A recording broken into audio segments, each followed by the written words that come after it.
this morning. I'm live and direct on your number one HE Bang radio station, the station that makes you go on, your number one party station, and it's the hottest station. And this is how we do when we do on 96.7 FM. I got a special guest in house and it's exclusive this morning. A young man who's returning home to find his roots for the first time and has already discovered that he's loving it. And it's a good thing. And I always tell my friends, bring home your kids and let them see. But when they come home, do they appreciate it? Yes, sir. He is appreciating every bit of it and wants to give back. Big up to you, E-Man. Let's get it on. Let's not set them up too much and make them wonder where it is. So, I want you to introduce yourself and say what's up. Peace and what it is to the whole country of Liberia, man. It's an overwhelming feeling to be here for the first time ever. It's my first time ever leaving North America and coming to my family, my father's home country of Liberia, Monrovia, man. It's powerful. There's a lot of beautiful scenery here. It's like a beautiful tropical experience, a tropical space, and I'm really empowered and inspired to be here. I can't really describe it. I'm at a loss of words, to be honest, to describe the feeling of first coming home to your roots, your true roots. I actually made a song years ago called African Roots, and I was talking about how everybody's connected to the continent, and so to come here and to really put your feet in the soil is powerful, man. Yeah. Big up to you. Now, like you said, this is your first time leaving North America. Yeah. So North America, like I tell people, Americans, they got everything. So most times, they don't even want to bounce out of America.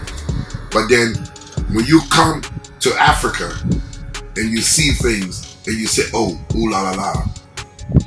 Now, be honest. What was some of the culture shock of it all? And say, I saw this, I saw that. I didn't.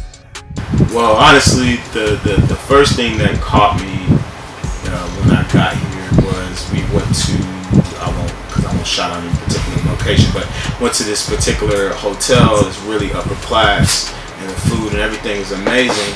But then directly beside it, adjacent to it, is a shanty space. So it's someone who is impoverished. And then I'm from Atlanta, by the way. I go by Iman, aka Small Eyes. That's my artist name. What's up? But in the States, poverty and wealth are separated very far, right? So the poor are going to live 2 to 3 blocks away from the wealthy, right? They're not going to be side by side, So here, the biggest shock for me was that you see a lot of wealthy people, a lot of rich Liberians. They got their full compounds, they got all of their stuff, and then directly beside them is the shanty, is the squatters. And that's overwhelming. I've never seen that. Only in Liberia, like I tell people. When they're in Liberia, you see a man with a mashie in the back. It's a shanty town or a shanty house. And it's scary. I mean, it's security wise. People say, but then you see that too. And people would say, everybody here got a right to be together. No, everybody got a right, but at the same time, those people who don't, and then it's up to you who live in that mansion to look out for those people behind you. Yes. And try to uplift them. 100%, man, 100%. And so that was the first thing that shocked me. The other big thing, especially me I run a tech company called Digital Good Times. So you can check us out, and I think we're going to be working on some stuff where you all will be able to hear some of our shows in the near future.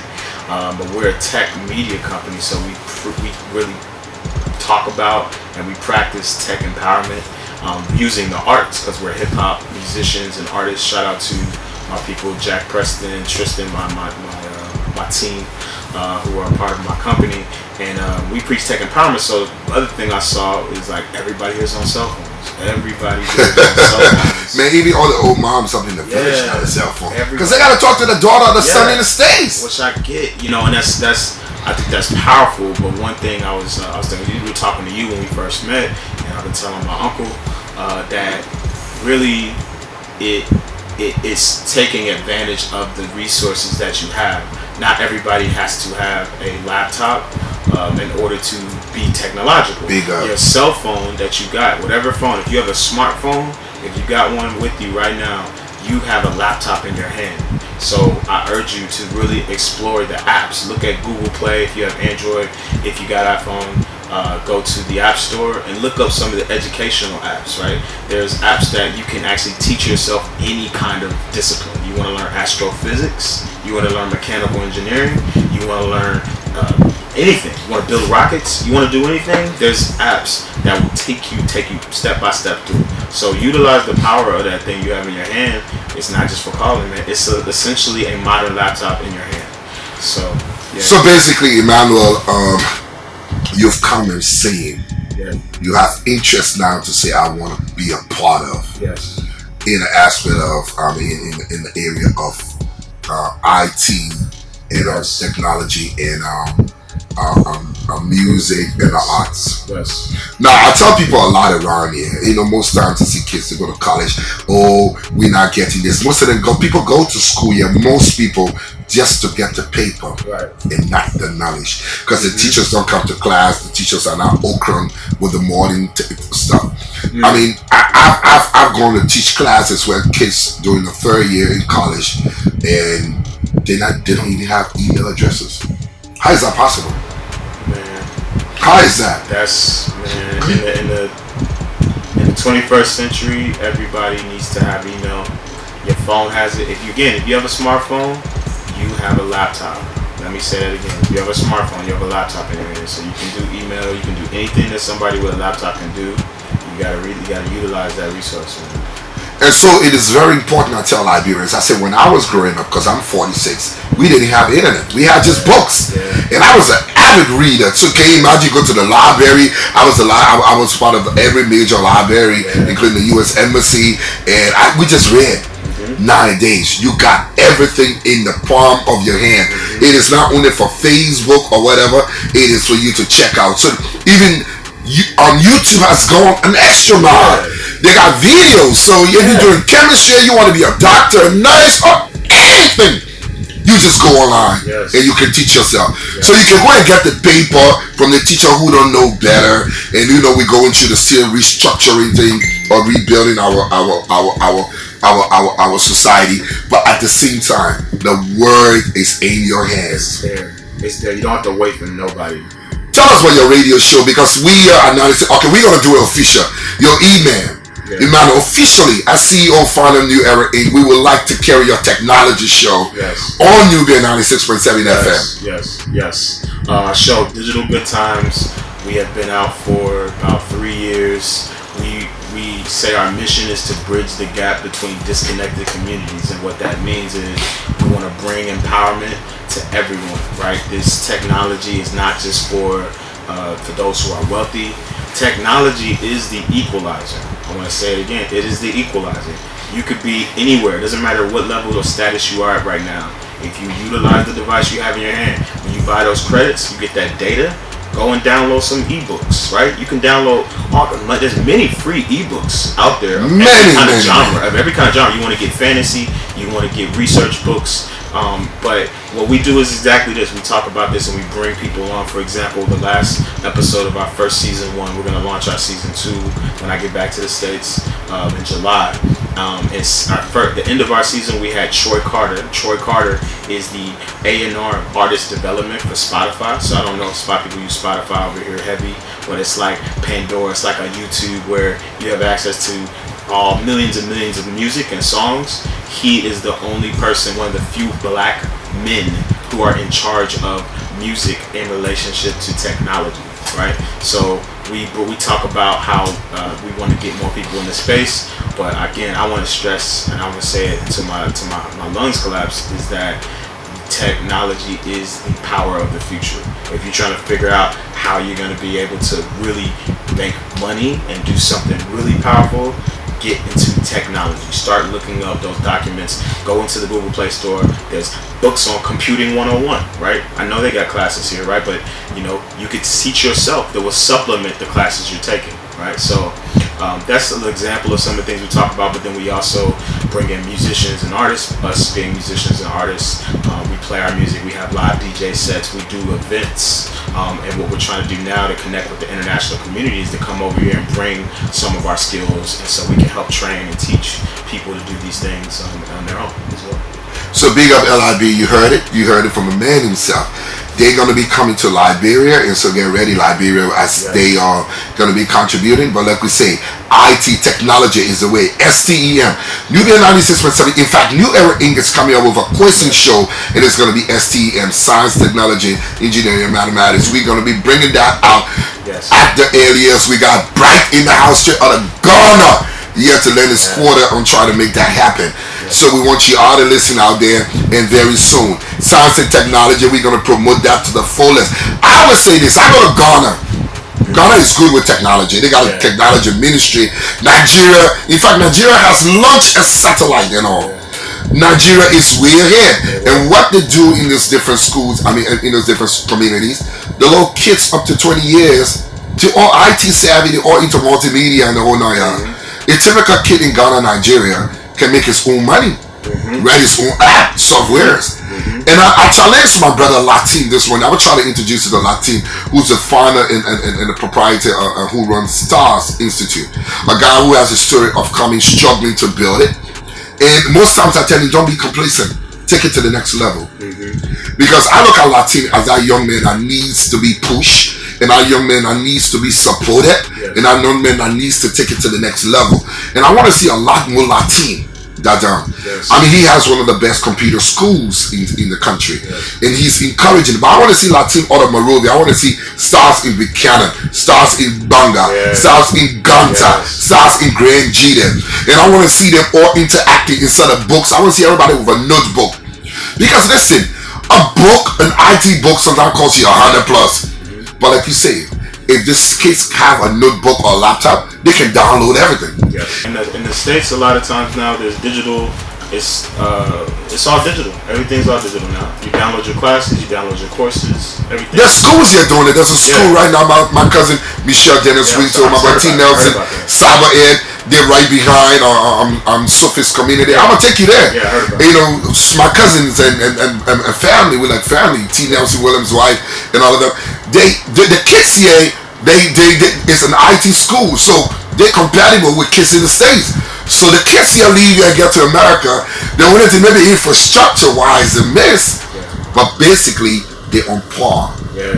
So schools should even, AMEU took the stance to go forward. In fact, right now AMEU entrance, you do it online. That will cut up even the relationship we talk about corruption in schools, teachers and grades for sex, grades for money, because when the kids are doing directly online, the teachers will not have, so the administrators will go and even check. So when the teacher gave you a C when you know you made an A, you have a valid thing because there are records to prove. Exactly. Talk about it. How much is computers nowadays? You tell them. If you're an educational institution and you got a pharmacy, how can you get stuff and stuff from major institutions like institutions here who have connections abroad? Tell Liberian people. Well, I would say there's a lot of companies like Google. They've got probably. And you know Google's in Liberia. Yeah, I mean they building up infrastructure. They everywhere, man. They everywhere. I would say probably the Chromebook is the cheapest in the States, and so I would have to see what the equivalent. But you can find a Chromebook for about $100 in US, and they've got cheaper ones, but I think the Chromebook is probably the most straightforward, and you can get on the internet, you can download anything, do everything you need to do on it. But there's a lot of companies in the States that are working towards trying to bring down the cost even more. But again, I say that really the smartphone, getting you a smartphone that's got a pretty big screen, that's a good size screen. I think in the future, in the next couple of years, that's going to really be all you need. And you get you have a notebook if you need to do a little bit more work, but you can do a lot from the cell phone. I do a lot on my cell phone. I do my music demo recording. You even DJ off your cell phone, sir. DJ off of my cell phone. You heard? I do my work off of my cell phone. I do documents off of my cell phone. I do all of that. So So I'm just kind of a proponent on mobile. But yeah, they're coming down. But I know that cost is a different kind of conversation over here. No, people can afford it. Okay. Now, let me be honest with you. People here are not poor. I think they're just lazy sometimes and not innovative. Because look at Nigeria. Nigeria came up with a program that they work with international like Google or whatever, and they want every child in Nigeria to have a laptop. And the guy who designed it, I was reading about him with the red, Nigerian colors is green, white, and green. Yeah. The laptop is green, white, and green. And we got that. We can propose that because I'm going to be talking to Google for the STEM program. Yeah, Coca-Cola has endorsed it. My homeboy Seth, who's the country rep, he's excited. In fact, it is his creation that we're going to be working together with the STEM show. Okay. Now, even Ghana has endorsed stuff like every child must be computer literate. The continent has endorsed internet. Yes. And the fact is, internet that we speak about, a black brother of the continent on the west side Africa, a Nigerian guy, is known as the father's internet. Yeah. So why we look at it like it's a foreign thing? Now, if you say all the best computer schools and all the IT schools in Monrovia, so what happened when the kids that come from Grand G and other area, they gotta come to Monrovia? So Latin, it's a challenge for you if you're listening to me this morning or anybody on Stars, for you to make that move to get decentralized stars all over Liberia. You've reached that point.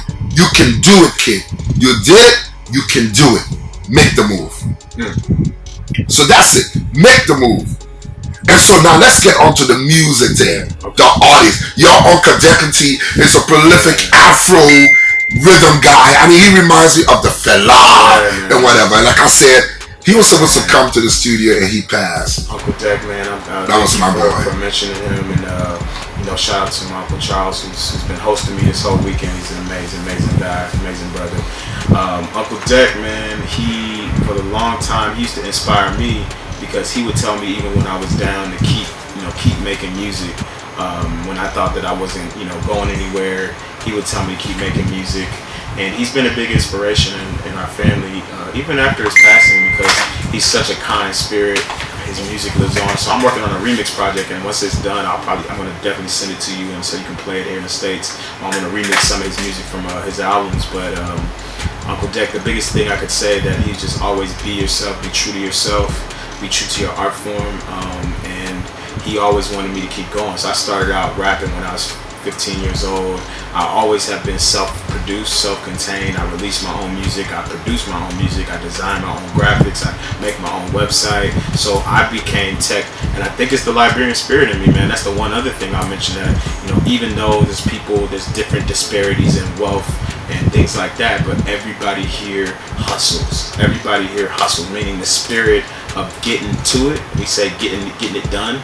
In the States, the spirit of getting it done is a big thing for Liberians, and that makes me proud because it doesn't. Nobody's waiting for a handout. Everybody's trying to get it, and so that kind of shines through for me in my music and what I do. So I call myself Small Eyes, just to talk about my name real quick. I call myself Small Eyes because my dad, we use this kind of colloquialism where the small I is a lowercase I, which means to be a part of a group. When you see like the word hill, right?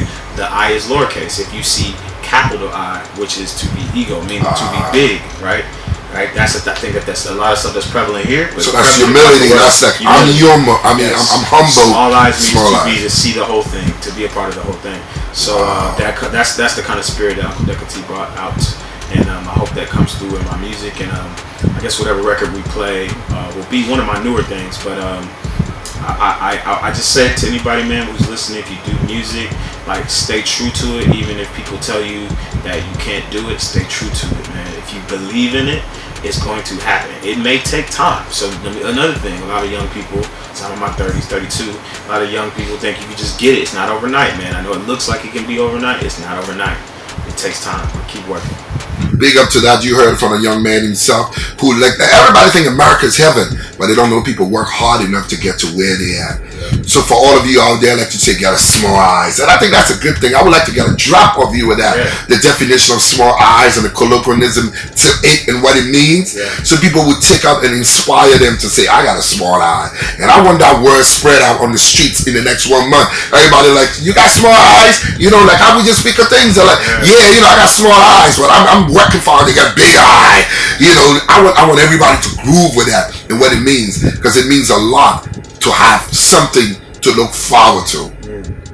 You know, that means a whole lot. So big up to you all this morning. You listen to Emmanuel Tour, aka Small Eyes, live on 96.7 FM, your HE Bank Power Station. It's an exclusive interview. And for all of you listening right there, this young man is his first time returning home with so much love for his Liberia. What's your favorite colloquial word? Man, from what I heard, well, I love for true. So I'm working on a documentary, mini doc of my travels. Is this book I'm recording this too, and they got the recording. And my dad's been saying it for a long time, even when I was a kid. And just, you know, for true. And I for true. For true. And I just love that because when you break it down for true, like I think like for truth, right? To be for truth. I know for truth, like for real, like to be for real. To be real, you know. Oh, that true? Yeah, that's my favorite. That's my favorite. What's your favorite Liberian food? Man, you know what? I would say this, just to be honest. Up until I got here, I didn't eat Liberian food on the regular. My dad used to cook when I was younger, but I haven't lived at home since I was 18. You know, he cooked. He's a good cook. You know, shout out to Boyka Tway. But he didn't cook the style I like. He likes the fish bones and things. I like cassava, but what I've come to love since I've been here is was it potato greens? Potato greens. Oh wow. Yeah, potato greens. I love me some potato greens. Potato greens is my jam, man. That's tasty. Word. You love potato greens. Yes. And don't tell me you ain't seen no hot Liberian shotties yet? Yeah, man. There's a bag here, right? It's a Michael Jackson to do a song about these women, though. That's a whole nother conversation, man. Right. Beautiful women, good energy, you know, and the sisters, man, I said, you know, take pride in yourself. Y'all beautiful, man. Beautiful Liberian. Now let's swing it. How about there's a lot of Liberians in the diaspora. Like you say, you just found out one of your homeboy who's major in the industry is a Liberian. His mother's Liberian. And because of sometimes our Western names and even you, Twet, I would know you're a man from Liberia. But the way you're a regular American kid, how money was in mandatory? You know, the way you're gonna swing it, they ain't gonna look at it like that. And, you know, so how do you think we can start a movement to bring those creative minds and those connected minds back to Liberia and give a forum where the Liberian government and the Liberian community will look at them like, oh, these are our people. I tell you, one of the biggest cats in New York, one of the most powerful lobbyists is a Liberian guy. For real. Yeah, man. I think that the issue is there's not a lot of infrastructure in the States for. I know there's a lot, you know, there's Liberian associations, I'm sure, in every state. But the Liberian association look at everything from a political angle, so I mean, like, and not for like, you know, certain individual from a. In fact, I would say, I would break that down to you. They want people who look up to them instead of who they can look up to, and they only go to Liberians when they're raising funds. It is not building up the Liberian community building. Yeah, it's not community building. It's not art building. I wish if there was like a database that I knew in any state I go to, there's Liberians in this particular field. Where are the artists that if I go to Philadelphia? Where are all of the designers when I go to Minnesota? Where are all of the fashion designers when I go to Atlanta? If there was that kind of infrastructure, that would be resource driven. So it's like, you know, you want to spend money with your own people, but then also you want to build with them. Like, that would be something cool. When we found out Oprah Winfrey had roots to Liberia, the whole country went gaga. I would have expected the government. I would give Oprah Winfrey 500 acres in Lofa County, stretching from Bong to Lofa, name the highway after her, and embarrass her by bringing CNN, BBC, and everybody to give it to her officially. Oprah will have done something here. But there's nothing. You go to Ghana today. I know Boris Kojo's first cousin that he grew up with. She's a jazz artist. She's a very good friend of mine. and it brought Boris Kodjo. Ghanaians will take up the lapa and roll it on the floor for major artists. You got Yuma Sekila who grew up, who lived in Liberia, gave it, or living in Ghana. And this government and the people should be able to bring Yuma Sekila and say, dude, this is weird. This country gave you all to set you up. Yeah. When South Africa didn't want you all. You got Rita Mali, the Mali family. They've invested millions. All the Ghanaian government did invite them, gave them citizenship. They bought land, give them traditional titles, and they wore them. That's the purpose that I want to set up. Be coming up in 2018 with the likes of you. You know, I was telling somebody I met Michael Jackson's favorite and best bass guitarist. He's Liberian. Light-skinned cat, fathers from Europe, and Edka. Do you know the first major editor-in-chief of Ebony magazine was a Liberian? His father's German, mother Liberian. His father Liberian, mother Liberian. Hence Massacre. So all these people right now are major contender for the Democratic Party in America. Is a Liberian. She's a granddaughter of the former vice president of Liberia, Peter Green. So many. I research in the film industry, the music industry, lawyers, a judge, the late Baltimore, the biggest point and whatever in Liberia. His daughter is a judge in New York City. Can you imagine the wealth and the connections of these people if we could bring them to Liberia and give them an opportunity to settle here? But first we got to get the minds right.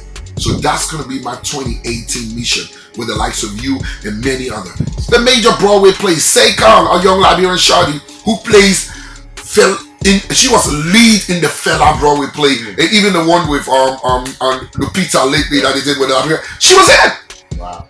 She was in Trinity Day with Denzel, the black girl in Trinity Day. It's Seikon. You gotta unify. Let's work on it. So Liberian people, it's time we take it to the next level. 2017 has begun as we choose the right person for president, and we don't make the mistake of choosing the wrong person.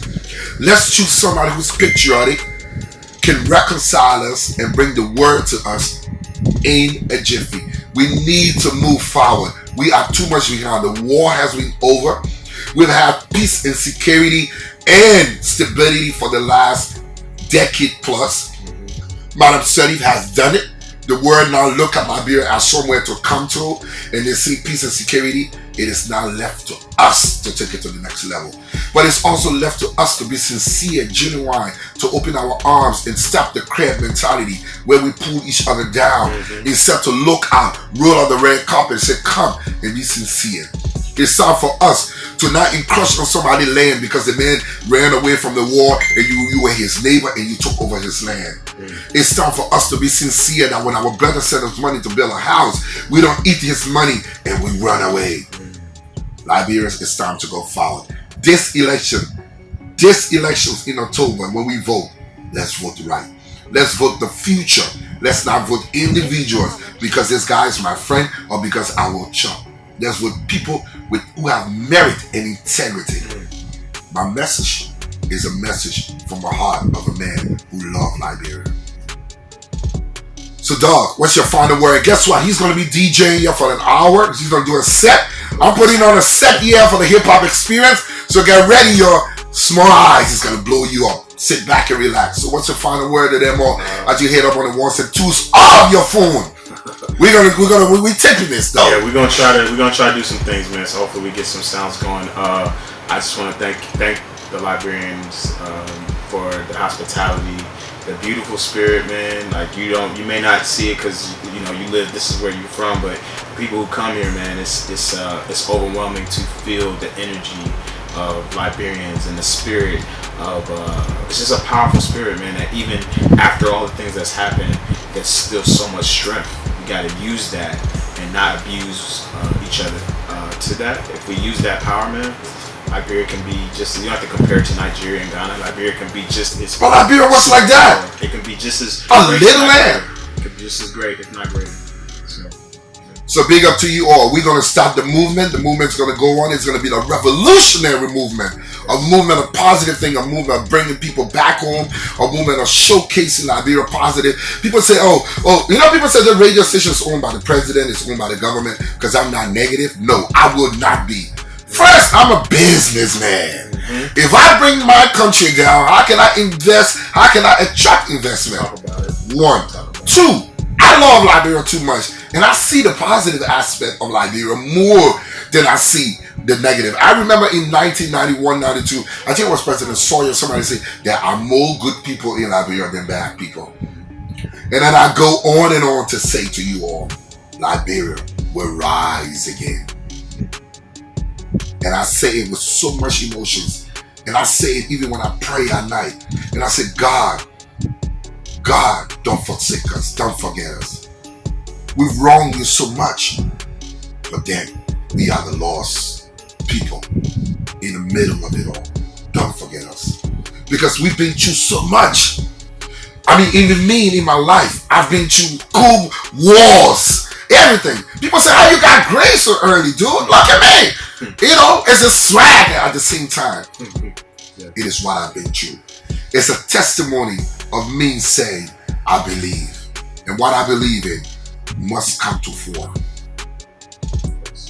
So Liberians, if you don't believe in Liberia, this country has produced the OAU, ECOWAS, helped to bring every nation in Africa that wanted independence. We've had the greatest leaders, the greatest land, a land of milk and honey. Everybody came here. Everybody still come here. Ask yourself, why did it come here? It's not time to get at 7 o'clock in the morning. It's time to get at 5 a.m. Say a prayer. Be honest. Network with each other. The Liberian business community will only prevail if we honest and true with each other. I leave you this morning with positive words. And I say to you, Liberia will rise. Thank you, Emmanuel Tua, aka Small Eyes, for being here today. And I look forward to a lot of collaborations that we talk about. And let's network, let's spread the night, let's bring people on, let's get them in, and let's take it to the next level. We don't have to be politicians to do it. We just have to be people that love Liberia. God bless you.